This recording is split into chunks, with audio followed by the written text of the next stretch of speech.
And 18. Dude, you guys are like young. I'm 22. Yeah. Okay. So like, yeah, it's cool to interview like. 21 in April. Hell yeah! Hell yeah! When's your birthday? April 9th. Dude. No, mine's April 14th. Oh. That's so January 14th. Are you serious? Yeah, dude. Dude, Valentine's Day? Yeah, dude. That is great. Yeah, us all together with the same birthday. What about you? I'm just August 12th. Oh, shit. It's day from the group. You're in the middle of that. You're in the middle of 9. So what label are you guys are on? Some label that I've never heard of. Zion. Actually a new thing. It was actually originally a record collection. I don't know if you've ever heard that, but and it branched off. It's a distribution off Warner Brothers. Oh, okay. This is pretty much John Reese and Paul Gomez were Freeze management. Back in the day, they managed to use John Reese moved on to work on Taste of Chaos with Kevin Lyman. Paul Gomez went back to his Hurley thing. He's actually like one of the owners of Hurley, and started his own label, which is now Science. So it's getting off the ground, and it's getting a pretty good name for itself. Like, they have some bands on it that are getting some killer tours. There's a band on our label right now called The Confession, who's touring with Megadeth right now. Does Mike represent them too? Does he? I think so. I think so. Yeah, he represents most of the bands on Science. It's kind of like one big family. Like, everybody knows and works with each other for the best interest of the band. So it's pretty cool. That's awesome, man. Yeah. When did you guys start your band? About 3 years ago, I would say. We've been serious for about 2. Yeah, we've been writing for about 2 years and doing the touring thing for 1 year. Yeah. Cool. Yeah, how'd you guys hook up with that label? We hooked up with the label through our current manager now, Stuart, and we hooked up with Stuart through our old manager, Tim Harmon, who's pretty much the reason we got any recognition locally back home. And then he wants to focus more on his photos, because he does a lot of photos. He actually just did the recent AP cover with Chiodos. So he wanted to focus more on that for himself. So he dropped us from management and, gave us some information about Stuart. I messaged Stuart and sent him the CD. He liked the song and decided to work with us. Paul actually found out that Stuart started working with a band called Blessthefall, and he actually remembered the name because his son was really into us. So then Paul wanted us to be on his label, so it just kind of all came together. It was really cool. That's really fucking awesome, dude. And like, speaking of Chiodos, I got an email from Mike today. They debuted, I got an email from Equal Vision today. And, dude, they debuted at number 5 on the Billboard chart.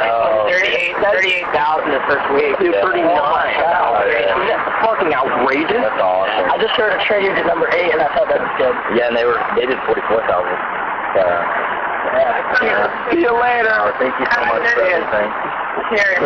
Have a good night.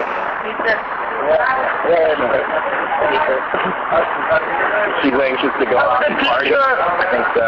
I love you! I love you, Mama! Yeah, she's the hosting, I guess.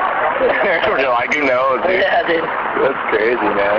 But, yeah, that's nuts. Number 5, dude? Yeah. That's like... I'm excited for him. Like, we made pretty good friends with him over work here, and it's just cool to see a band that has streaming get that far. That's awesome. Yeah, like a true entry on us. It kind of gives me a little more hope for our band. Yeah, I mean, like, I remember a few years ago when Thursday, they debuted at number 2. And I was like, whoa, dude. And like, to have Chiodos debut at number 5 is like, that really pushes the envelope for shit, you know? Yeah. Like, it's nuts. Is that your manager? Yeah. Right there? Okay. Stuart, what's up, Stuart? I'm Ryan. Whatever. Nice to meet you, man. Yeah, so, what's always fun? I think I saw you guys backstage. You look familiar. Yeah? But, I don't remember you guys. I think I do remember seeing you. I remember seeing you on Ward. Yeah. I was like, man, you look really familiar. Yeah, now that I think about it a little more. Maybe. I was there. I was at the press. Was it one of the amphitheater days? It was Home Depot Center and Wasn't the last Home Depot Center? Yeah, I remember because I was sitting there with Gab, my girlfriend, under the equipment set. Dude, there wasn't that many people. I think it was around the same time we saw Sonny Moore. Sonny Moore was back. Yeah. I think it was around the same time. Is that from First Last Time? Yeah. Well, extra First Last Time. What happened is, I don't even know. I don't know, dude. We're on tour with that band. Yeah, we're For like touring 2 with weeks. First Last for 2 weeks, actually, right after the Black on Black tour. Really? Yeah. Dude, that's crazy. Like, they worked with Ross Robinson, and I have a lot of respect for bands that work with that dude. You know, like, 'cause he's done so many bands. He's done, like, Glassjaw and, like, all kinds of shit, man. No, not. Dude, yeah, he's done, like, I mean, even, like, back in the day, he did, like, Korn. And, like, I'm not a big Korn fan anymore, you know? Like, growing up, dude, like, when I was, like, in 6th grade, I was like, you know, all day I drink about sex. For a while there. Yeah. I went to their concert with Linkin Park, actually. Really? When was this? I remember that. I don't remember it. That makes sense. Linkin Park, Korn, Snoop Dogg, and the Used.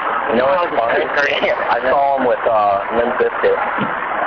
Where? Korn, Limp Bizkit, and Stains. My first show. Whoa, dude. My first show, Linkin Park, through the Stains. Yeah, I remember that. Yeah, that was good. That was a good. That was your first show? Yeah, that was my first concert. Dude, I went. Okay, I gotta tell you guys a Linkin Park story, man. Since we're talking about Linkin Park, I was like 15. I was at a Linkin Park show, man. And like, anyway, there were like these 4 super hot chicks, you know. And when you're 15, dude, I had no idea how to pick up a chick when I was 15, dude. No clue whatsoever. All of a sudden, dude, like they were like, they came up to me, like 4 chicks were like 26-year-old and shit. And they came up and they like sat on my lap and they started like kissing and shit. And you're like 15, you're like, dude, it changed my life. That's why I'm here right now. The Bullet Hell, when I was watching merch, these 2 girls started dancing up in between me, and then they'd make out in front of me, like right there. I'm like, what?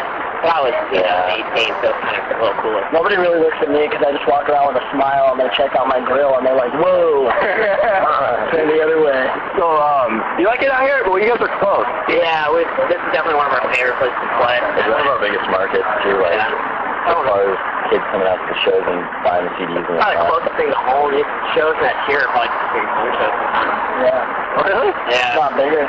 Yeah. What's your favorite city to play at? Besides Phoenix, I'd say Warped Tour-wise, Montreal is my Montreal, yeah. Before that, good, before that, It's hot chicks in Canada, dude. Atlanta. yeah, Atlanta stuck out. Atlanta stuck out. Anaheim. Yeah, you guys play Chain Reaction? Yeah, we played Do you like it there? Yeah, right. So we actually have a new live compilation video if you go to hurley.com. And it's from the first time we headlined the show at Chain Reaction. Really? A bunch of clips put together, so it's pretty cool. And if you go to Google and search Blessthefall Fox 10 News. You guys are on the news? Yeah, There's like a Fox 10 News special about emos. It's so ridiculous. Like, the newscast guy is like, you heard it.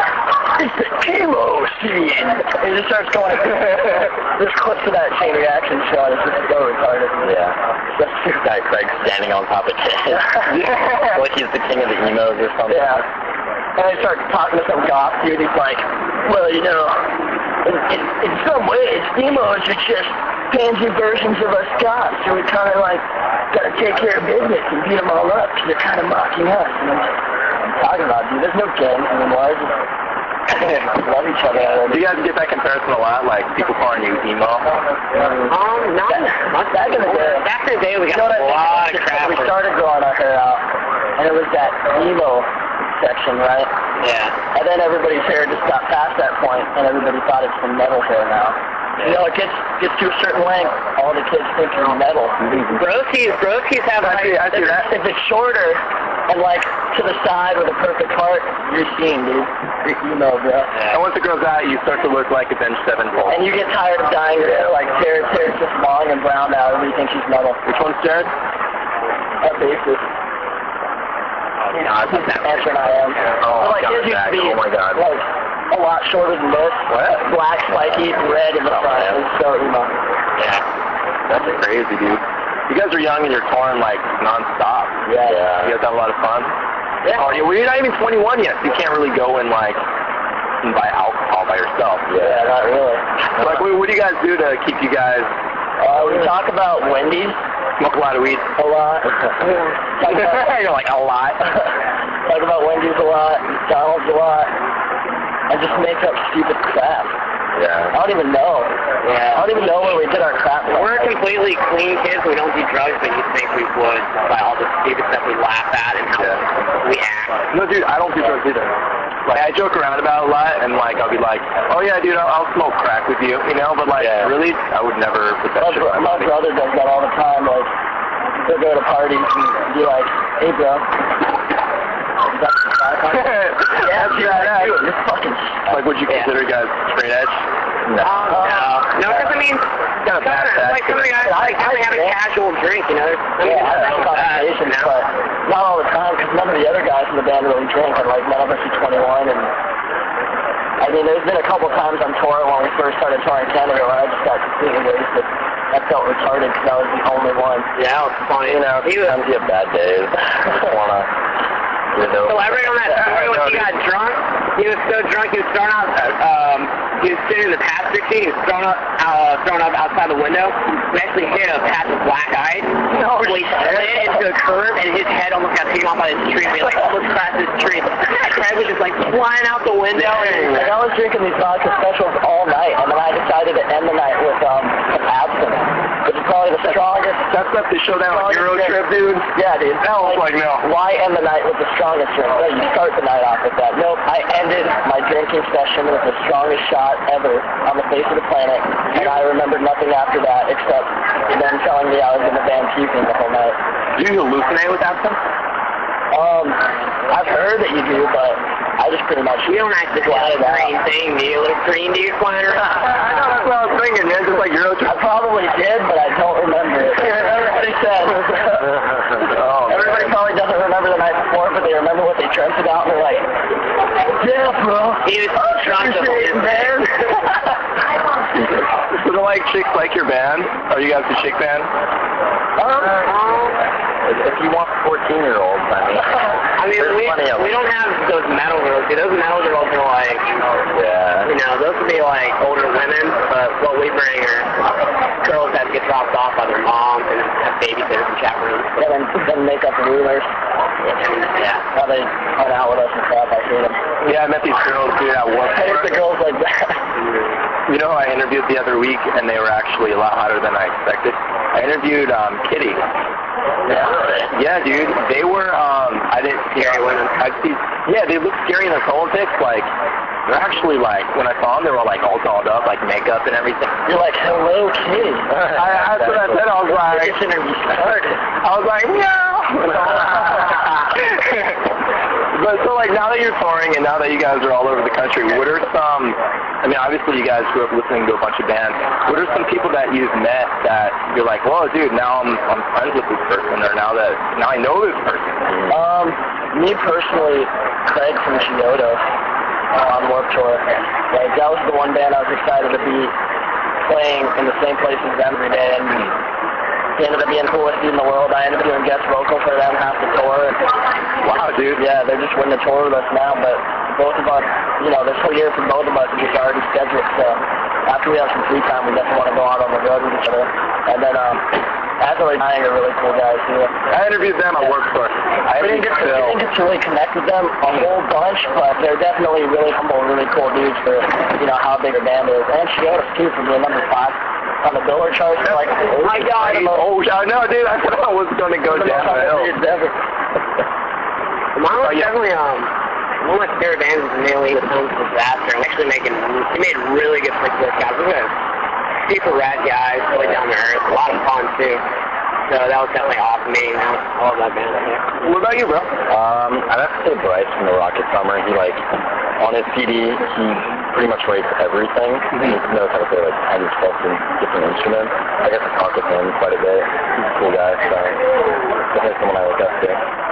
That's cool, man. That's really cool. So, like, how do your tours work? You said that Chiodos, you're looking forward to going on tour with those guys. Do they ask you to be on your tour, or does your label hook it up? Booking agent? They'd like to say. Well, actually, yeah, we have the same booking agent as them now, so, and his name's Dave Shapiro, and he actually plays drums in Craig's side project, Cinematic Sunrise. So he actually plays drums for them, so, I mean, pretty much it's up to the band. Chiodos headline tours, and if they tell the people that work for them and their booking agents, hey, you know, if we do a future tour, we want to take out these guys, then it's pretty much, you know, we get contacted, and we either agree or disagree with it, so it's really cool that they do that. I'm looking forward to being to the point where we're we're the headlining band that can take out rad dudes that were really cool to us. Yeah. That'll be a good great. feeling, you know what I mean? That's really great. So if you guys are so young, you got to take this into the future, the band. Yeah. Right. So, We'll be Yeah. Make it last as long as possible. yeah. We have just like 4 or 5 years, have like 10 years off, and then just come back and be huge. Yeah. You guys are going to be like freaking, like, Justin Timberlake of rock and roll. That would be amazing. We love Justin Timberlake. I dig his music, man. I like that new 50 Cent track. Have you heard it? I haven't heard it.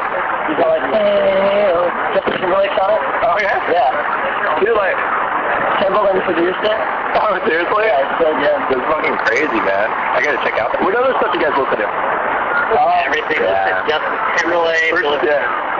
Kelly Clarkson. She is really good, I dude. mean, Craig has this pretty rad mix that has like ICP, Fergie, ICP, Rich Boy, TLC, Blackstreet, Boyz II Usher. Men. Usher. We like a lot of R&B, rap. I mean, we don't listen to country too much. Jack Wayne. I listen to country. I think Rascal Flatts, dude, they're good. Rascal Flatts is good. So good. Kind of like the new fake of country. Who's that? Carrie Underwood. That song's Good. pretty good. Good. Daughtry. I don't think Dodgy, man. Gotcha. I just like that one song. Yeah. I like it. Not over. Yeah, that's the song I like. That was Craig like Rihanna. I can tell you that much. Yeah, I love Rihanna. And Sean Kingston. Oh, Oh, the Beautiful Girls one? yeah. Oh, dude, that I song covered is that a bit. so